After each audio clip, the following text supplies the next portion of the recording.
Esta serie de narraciones nace desde la perspectiva de forzar a la memoria histórica y forzar a la reflexión sobre las luchas sociales y los movimientos sociales del siglo XX en el campo y en la ciudad de este gran país llamado República Mexicana.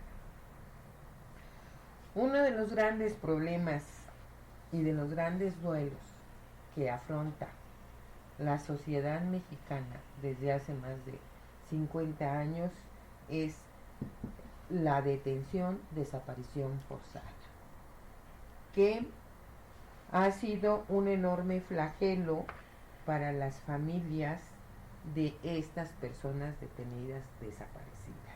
No solo para las familias, sino también para sus etnias, para sus pueblos, sus comunidades. Porque como bien lo señalan muchas consignas, los desaparecidos y desaparecidas nos faltan a todos. Para eso hemos estado platicando y convenciendo al doctor en historia Camilo Vicente Ovalle, que tiene por presentar un libro sobre el tema, para que en estas narraciones intervenga en base a las grandes investigaciones que ha hecho, que por cierto son las únicas en el país, con toda la rigurosidad. No decimos que no haya otras, pero decimos que han sido muy rigurosas a pesar del dolor que esto representa, y que nos hace luz sobre una serie de factores y condicionantes que han hecho de esta arma contrainsurgente una de las favoritas del Estado mexicano y de muchos grupos delictivos. Y es una técnica una técnica represiva que ha permanecido y sobrevivido a lo largo de más de 5 décadas en este país, y que ahora muestra una cara masiva. Sí, así es. Que no teníamos hace 40 años, Claro. aunque era una técnica dirigida a la eliminación de la disidencia política, y ahora es una técnica dirigida al conjunto de la población. Como si fuera una guerra hacia el pueblo y hacia todas sus formas de manifestarse y de existencia, ¿no? ¿Cuál sería el primer caso simbólico de la detención, desaparición forzada que tú has estudiado y qué representa ella? Formalmente hablando,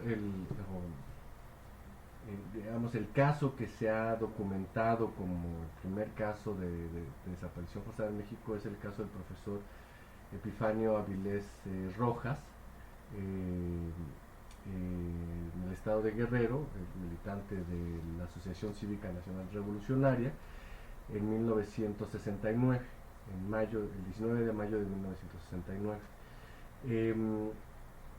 Si bien esa es la primer desaparición o el primer caso de desaparición formalmente documentado, en realidad la desaparición forzada de personas viene de mucho tiempo atrás, ¿no? Cometida por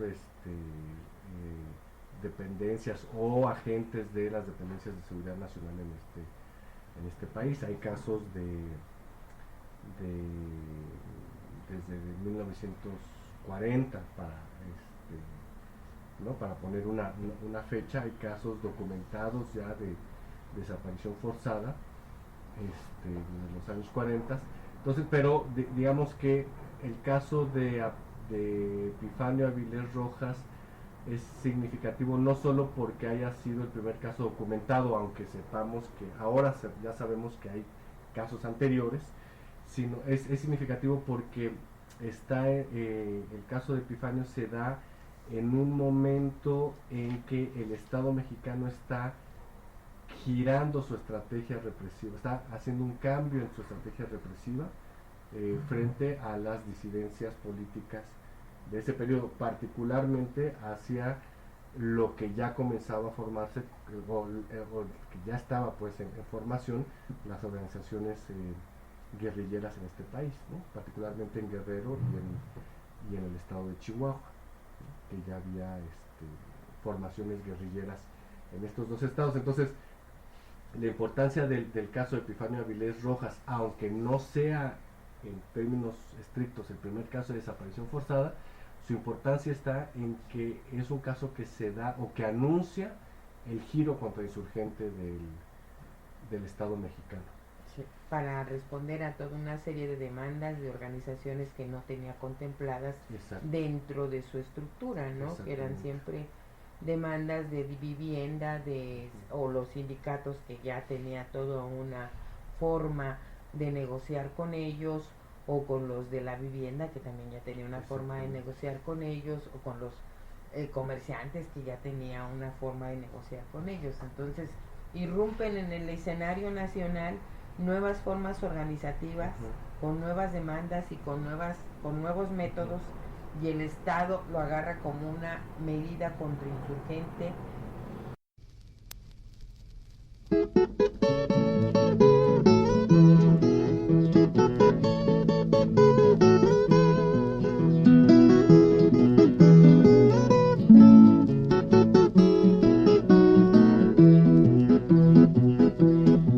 Soy guerrillero de Guatemala, para vencer o para morir, y mi protesta valiente brota desde la boca de mi fusil, porque al derecho de los obreros el gorilato impone su ley, sindicalismo que es perseguido por los gorilas en el poder.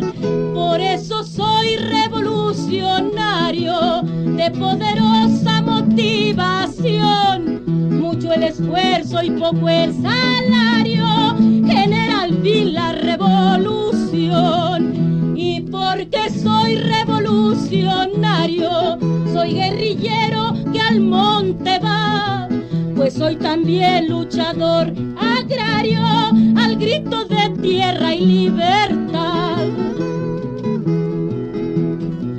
Corría el año 54 y muchos ojos pudieron ver aquel desastre en que en Guatemala el yanqui bombas dejó caer.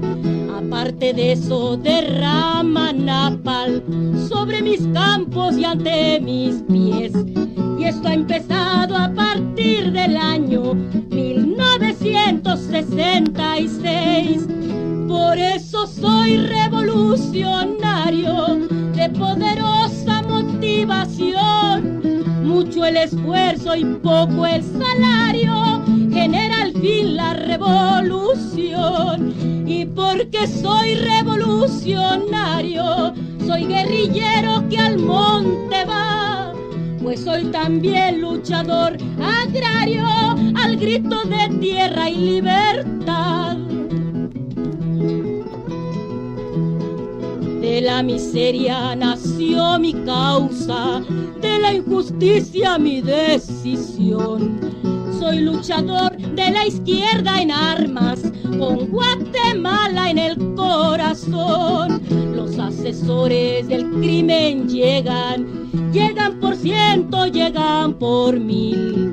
Y mi protesta valiente brota desde la boca de mi fusil. Por eso soy revolucionario de poderosa motivación, mucho el esfuerzo y poco el salario, genera al fin la revolución. Y porque soy revolucionario, soy guerrillero que al monte va, pues soy también luchador agrario, al grito de tierra y libertad. El contexto en que comienza o vamos a comenzar a observar este cambio de estrategia, y el caso Epifanio pues está dentro de ese contexto, ¿no? de ese cambio de estrategia, y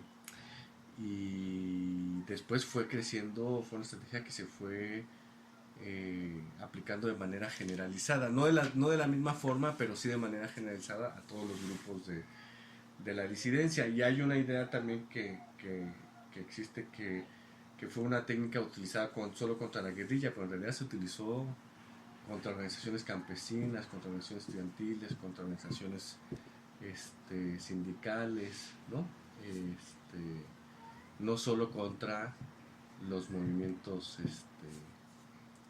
guerrilleros, porque además también no se documentaban, ¿verdad? Sí, exacto. No. Es que antes de Epifanio, por ejemplo, yo creo que también es emblemático porque a partir de Epifanio se documenta la detención, desaparición forzada, pero antes desaparecían las personas y en el mismo 68 y en el periodo post la matanza del 2 de octubre se empiezan de la universidad y de barrios empiezan a desaparecer jóvenes, pero como que no se documenta como una desaparición. Simplemente se pensaba que se habían ido a otro lado, o que se habían dejado la escuela, o que se habían cambiado de domicilio, etcétera, etcétera. Pero la verdad de las cosas es que sí hay una represión selectiva y efectivamente es una estrategia de Estado que sobre todo en el Poli, y hay testimonios de maestros que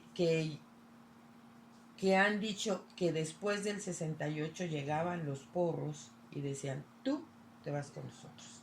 Y se llevaban a X dirigente o X activista y nunca más lo volvían a ver. Pero no se documenta como detención, desaparición forzada, porque nadie le siguió la huella, ¿sí? Sería cuestión de que muchos familiares tuvieran el valor ya de hablar y decir, ¿no? Sí, qué fue lo que pasó con sus hijos y con sus hijas. Que los porros hacían eso después de la matanza del 68, cuando regresamos a clases. Y en la UNAM se da otro proceso distinto, que no era que los porros entraran a los grupos a decir, a ver, tú te vas conmigo, nos vas a acompañar, jálale, ¿no? ¿Por qué? Porque en la UNAM no había ese control que existe en el Poli, pero por ejemplo en los patios o en las islas donde encontraban a X activista, bueno, lo golpeaban hasta dejarlo inconsciente y se lo llevaban a veces las ambulancias y no se sabía el destino de ellos, ¿no? Porque era tanto el miedo que mucha gente no se acercaba a ver qué pasaba con ese compañero, pues casi siempre ahí fue compañeros, no fueron compañeras, que eran golpeados, llegando a tal grado esa agresión en la Facultad de Derecho, que llegó un momento que era un completo terrorismo, porque a cualquier hora golpeaban a cualquier compañero y lo dejaban inconsciente y botado, ¿no? Hasta que fue en 71 cuando se da toda una rebelión de la población estudiantil activista y se les dejan ir a los porros y se van a Derecho y les ponen una zapatiza y ya digamos que vuelven las cosas a cierta normalidad. Pero evidentemente sí creo que se necesitaría investigar más todo ese periodo y las detenciones, desapariciones forzadas, ¿no? Y yo creo que una forma de hacerlo es que hubiera justicia y verdad en algunos casos emblemáticos, para que la demás gente se atreviera a decir, bueno, yo sí voy a poner esta denuncia porque quiero saber qué pasa, ¿no? Y que la gente también sepa que la detención, desaparición forzada es un delito de lesa humanidad, o sea que pueden pasar 50 años o 100 y puede poner la denuncia, ¿no? Y sigue vigente y si el Estado está en un compromiso con la justicia, puede investigar aunque hayan pasado 100 años, ¿no? Es su obligación. Sí, y yo creo que otra cosa importante que también yo creo que por el discurso del derecho humanismo o de cierta parte del derecho humanismo que se centra solo en la violación de derechos civiles y humanos, ¿no? Se olvida o tiende una sombra sobre un aspecto muy importante, es decir, que estas estrategias no fueron estrategias represivas cuyo objetivo haya sido violar derechos humanos. Sí, ¿no? O sea, es decir, fueron estrategias que violaron derechos humanos porque estaban violando todo, pues, pero fueron estrategias que están diseñadas para desarticular proyectos sociales alternativos. Es decir, las desapariciones de ese periodo su objetivo era desarticular un proyecto o